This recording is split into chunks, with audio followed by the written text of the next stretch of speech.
once in his mostly miserable life, Vane was happy. He had found a nice, secluded, two-room home in a secluded forest where no one would bother him. He only had to share it with it, his half-human, half-something companion, and the Ceiling Man. Vane wasn't sure what the Ceiling Man was, if it was indeed called the Ceiling Man, or if it was even a man at all. All he knew was there was something large living in the ceiling of his new house, and as long as he fed it, it wouldn't bother him. So as Vane sat in the one and only chair in the stone-tiled kitchen, waiting for his dinner to cook, he sighed contentedly, feeling completely at peace. "It, would you bring me the paper?" Vane called out. He could hear her scrambling round in the den, where the front door, and therefore the mail slot was, and in a few seconds she came in on all fours, without the paper. Vane didn't know what it was, and neither did she.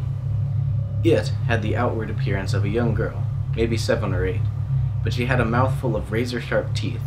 She always ran round on all fours, and spoke only in animal-like growls. Maybe, Vane thought, she was a half-breed of a human and a werewolf, probably a Twilight fan for a mother. Werewolves, honestly. Anyway, Vane didn't know where she came from either. He had woken up in the forest where he was camping, and there she was, poking the fire curiously with a slender, bony hand and jumping back in pain. At first, Vane had tried to get rid of her, but after his attempt to throw her off a cliff had failed, with her crawling back up and giving him a simpering puppy look, he gave in and let her stay with him. He named her It, since he didn't know exactly what she was, and she couldn't or wouldn't tell him her name. Anyway, It stared directly at Vane, still without the paper. Will you bring me the paper, please?" Vane asked. It only shrugged and shook her head. "Does that mean it hasn't come?" Vane asked. It nodded. "Good!" he shouted. It was a little joke he had, knowing there would never be a paper, because they were completely alone. Then, in a sudden movement, It leapt over Vane onto the oven, where his roast was cooking. Smiling devilishly, she started to scratch at the burners, trying to get into the oven and his food. Leaping out of his chair, Vane attempted to shove It off of the oven, and got a nice sharp handful of teeth. As the crooked, bony extrusion sank into Vane's palm, he let out a yelp. With all of his strength, he flung It across the room, into the opposite wall. She scrambled upright again and howled like a wolf at a clear night's moon. Then, from directly above them, they heard a thin, raspy shout. Not words, but enough to convey the message. The Ceiling Man had had enough of their racket. Both Vane and It fell silent immediately and sat down at the kitchen table. Both sat quietly for a few moments, making sure that the Ceiling Man had finished shouting. A small ding of the oven timer broke the silence. Vane slowly stood up, keeping a weary eye on the ceiling above him, and tiptoed to the oven. He opened the door and pulled out the roast and set it on the table. He cut it in half and took one up in his hands, handing it to It. He took one for himself and ate.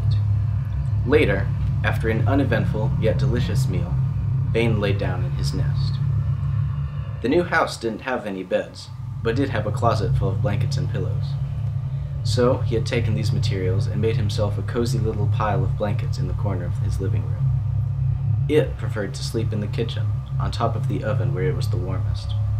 As Vane drifted off to sleep, he thought of all of his evening chores, making sure he had done everything. He had left a portion of the meat on the kitchen table for the Ceiling Man, locked the front door, and washed the pan he had cooked the roast in. Everything was finished. Vane was shaken awake the next morning by It, who always woke him when she was hungry. Untangling himself from his wad of blankets, he got up and shuffled to the kitchen. He retrieved the plate he had left for the Ceiling Man and ran it under the sink for a few seconds to clean it. There was a mirror on the wall above the sink, and as Vane washed the plate, he gazed into it. He hated his appearance. His long, dark hair made his already pale complexion appear almost ghostly, and made his scars stand out angry and red. 2 long triangles were cut into his face, starting from underneath each eye to the middle of his cheeks. His eyes were a dark shade of brown, almost to the point of being black, giving him the appearance of having gigantic pupils. All of this made Vane furious to look at, but at the same time he couldn't look away. His anger rose as his life's misery came back to him, almost to the point of screaming and shattering the mirror. But just as he raised a fist to begin his rampage, he heard a knock at the door. This startled and shocked Vane. He had walked for days and days, over rivers, across plains, away from every city on the map to come to this place, and now someone had knocked on his door? It squealed and hid under the table. The ceiling man could be heard scrambling around above their heads in apparent confusion. Vane slowly walked into the den and opened the door. What he saw on the doorstep was not normal. It was obviously a man of sorts, but was mutated and injured. The stranger was tall, a full head taller than Vane, in fact. Vane looked up into the visitor's eyes, about to tell him to go away, but stopped short. This strange person's mouth was cut open, but only on the right side, revealing his long, pointed yellow teeth, and even some muscles, until the cut ended at the ear. This gave the stranger a wide, lopsided smile, complete with a forked tongue hanging out of his slit cheek. Giving eye contact another try, Vane looked past the crooked smile to his eyes. Well, eye.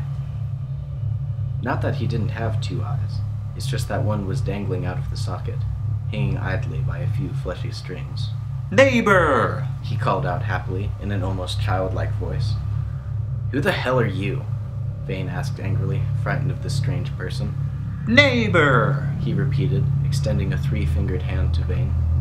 Ignoring this gesture, Vane interrogated. "Do you have a name?" Vane was growing weary of this conversation already. Vane was half anticipating the answer before the weirdo even opened his slit mouth. "Neighbor!" he chirped for a third time, just as Vane opened his mouth to say some not particularly appropriate things to this neighbor fellow. Neighbor asked, "Come in?" "Oh, so you can say something other than "Neighbor!" Neighbor bellowed, embracing Vane in a bone-crushing hug. After leading Neighbor into the kitchen, Vane put on a kettle to make some tea. Waiting for the kettle to boil, Vane, it, and Neighbor sat awkwardly at the table, staring at each other. Neighbor just grinned his wounded grin, looking round at the various cooking ware Vane had collected over the years. None of them spoke, but Neighbor kept nodding as if impressed by what he was seeing. Soon the kettle began to whistle, and Vane got up to pour some tea. When he turned around to serve Neighbor, he was startled to see that he was gone. He hadn't heard him get up, and now he was nowhere to be seen. "Neighbor?" Vane called out, beginning to get frightened again. There was no response. Vane tiptoed slowly into the den, but there was no sign of Neighbor there either. Then, from the kitchen, Vane heard it shriek loudly, as if in pain. Vane dashed back into the kitchen to find Neighbor biting into It's arm. It was trying to fight him off, but was too weak. Vane grabbed the kettle, still full of boiling water, and smashed it into Neighbor's face. Neighbor dropped it and fell to the floor, wailing and writhing on the floor. Vane leapt onto Neighbor and tried to wrap his hand around the mutated little creep's neck, but received a solid kick in the stomach for his effort. Falling onto his back, Vane saw Neighbor leap up and grab it again, and run for the door. Vane was never entirely sure what happened next. All he remembered was that everything went dark, and he heard the raspy yell of the ceiling man, followed by a dull thud. After a few minutes, the darkness dissipated and Vane ran into the den, to find Neighbor dead on the floor. It was cowering in a corner, whimpering quietly. Vane scooped her up and whispered comforts to her until she stopped shaking. Then he dragged Neighbor out to the back, where he had prepared a fire pit a few days prior. Tying Neighbor's limp body to the makeshift spit, he lit a flame underneath.